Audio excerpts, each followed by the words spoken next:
It's another day in the wrestling world. It's been AEW Rampage, and it's now time for the review. Starting off Rampage was the Kingdom versus the Conglomeration. And, well, during the entrance, Tony Schiavone actually said the Conglomeration are not actually a real team. Even though they got a real name. They got 4 members now. The new one, Tomoe Ishii.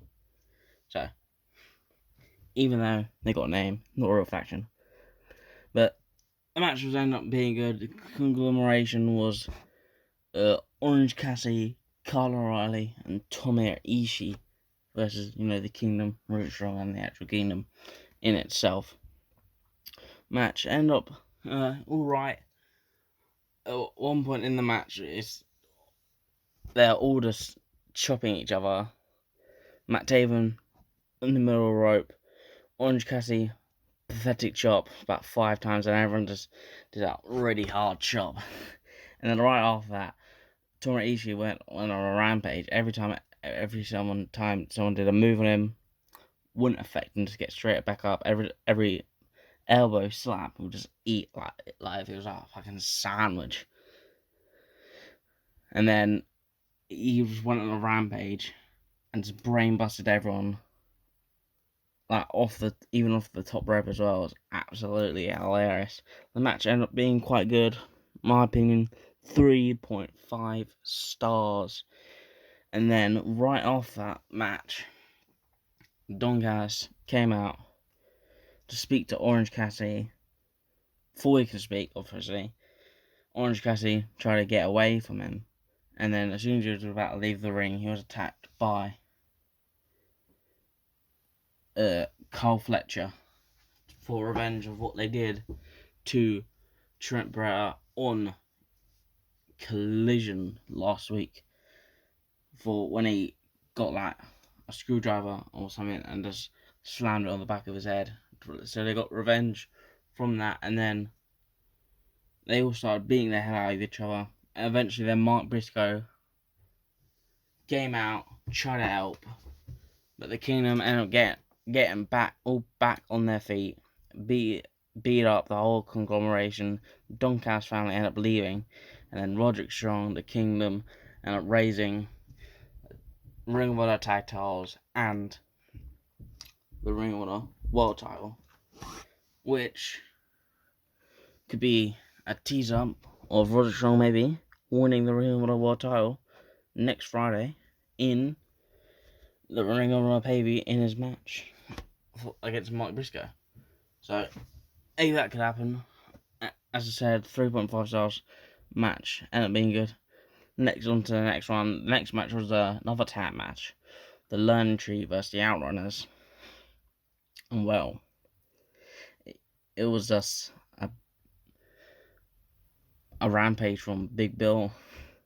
Literally, Chris Jericho did an entrance with Big Bill. Literally just took his shirt off. And literally just stayed in the corner the whole match. And they kept cutting the camera to Chris Jericho, and he was keep on going on his phone. It was keep on messaging people. Eventually, he ended up sending a message to Tony Schiavone, which they actually said later in the show. And then Big Bill just beat the hell out of the Outrunners, tied in Chris Jericho, and then Chris Jericho ended up just getting a simple pin. 1, 2, 3. He did the muscle pose as he normally does. Always fails. I actually said that's now the first time ever he's won a match doing that exact pin. So, alright match. I'm going to rate it 2 stars. It was just funny keeping seeing Chris Jericho just giving texting to Giovanni, I guess. And then next up, Minoru Suzuki versus The Butcher. Alright match. It was just a momentum match for Minoru Suzuki versus Chris Jericho for the world title on Dynamite. So as soon as Chris Jericho left, Minoru Suzuki came out, stared him in the eyes, just really beat the head shit out of The Butcher. Ended up doing the power driver, package power driver, picking up the win. In my opinion, 1.5 star match. Alright. Instantly just as a power driver lands straight on his head. So Ritz momentum in it. And then next up, a Conglomeration promo. And, well, all it was really is us telling the Kingdom on Mark Briscoe. All he did is talk. And he just introduced the Kingdom to what the Conglomeration are. Roderick Strong. Well, just had to sit there and just watch it. So, Mark Briscoe said, like, Kyle former world champion, Toriishi, former world champion, that's what he said. And then Orange Cassidy, longest reigning international champion. And then me, multiple time tag champion. So on and so forth. And he said, and with that, the word of the day is some sort of really weird word. Can't remember what it was, but Kyle O'Reilly then asked what the hell the word is. And he asked him to use it in a sentence, and then the sentence didn't really go well because he just went on a rant for about 5 minutes. And then he went up to the camera and said, Roderick Strong, you better be ready for death before dishonor. And was just shouting in the camera, and they all just ran off to the backstage area. And then Srarya Promo. It was her, Harley Cameron. It was she was asked why she had a match in a while since she got knocked out of the Owen Hart Cup. Well, and she didn't really like that. She said the reason was because she's waiting for the right moment to have the next match because how glorious she is. But she will be on the hunt for momentum, having matches again. So we'll see an in-ring return probably next week or so. Because she was going to do anything to get on the All-In card. So she's going to have pointless matches, so hopefully she can get on the card of All-In, which is not bad, to be fair. And then after that, we actually got the announcement that the Power Ranger looking guy, who has been doing more hack videos on Collision, will be debuting on this week's Collision tonight, because it's Saturday right now. So he'll be debuting tonight,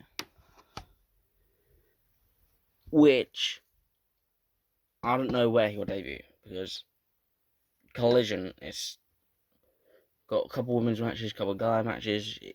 He could just debut and just do nothing really. He could just have a little match, maybe a promo. It could be interesting. I don't know. I know who the guy is. It's not Rick. I believe it's not Ricochet. It's some former CML world champion, I think.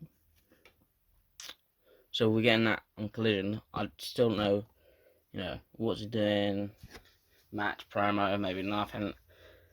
So, and then after that, we got the Kris Statlander in action. Oh, the match started. She just did a clothesline, got in the corner, little chops, if you know. And then just got up, power driver. That's it. Quite literally just beat the shit out of someone. I don't know who it was. Apparently, like another person who normally appears in Ring of Honor. Normal, simple match. I'll rate it, 1.5 star matches. And then after that, they did a little bit where making Kris Statlander seem like better than Willow Nightingale, because I'll continue the storyline. Because she started doing press ups, because it was basically a job match, so it was easy. She started doing press ups and stoked the Hathaway and sat on her and kept on doing press ups, and it was just the end of the promo. Well, not even a promo, it's just the segment. So after that, we got the main event, the Lucha Bros versus the Private Party, which, in my opinion, what a match. I hope, since we are on the build of All In, both teams, preferably, will be on the All In card. But probably, depending on what happens, they probably won't. Because considering Blood and Guts is next week on Dynamite. and the Acclaimed did obviously beat the Young Bucks, so they have got a title shot eventually. But considering All In's coming up, might be on the pay-per-view, which sucks because I think Private Party, Lucha Brothers will be a good team to fill that spot. In my opinion, will be a better team. But yeah, ended up being a good match, high flying as per usual for these two teams. At one point in the match, Penta does the cero miedo in the face. He did it about 5 times, and obviously the other opponent is meant to do something in between. And obviously, since it's private party, they don't really have a hand gesture. So Mark Quinn quite literally said the first time it was, "This is what everyone needs," and then he said, "Well, this is what we need in our contracts: shots." And then this is what we're gonna do after this match: shots.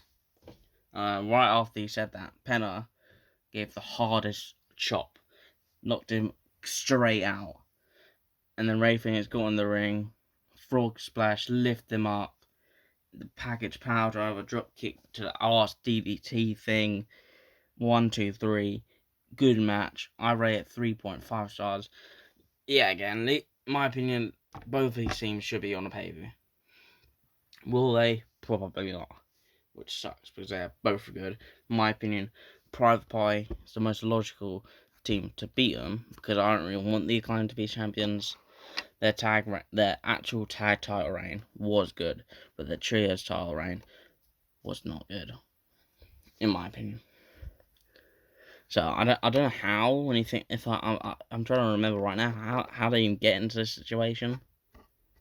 It's just because they're goodies. So I don't want them to win their tag titles.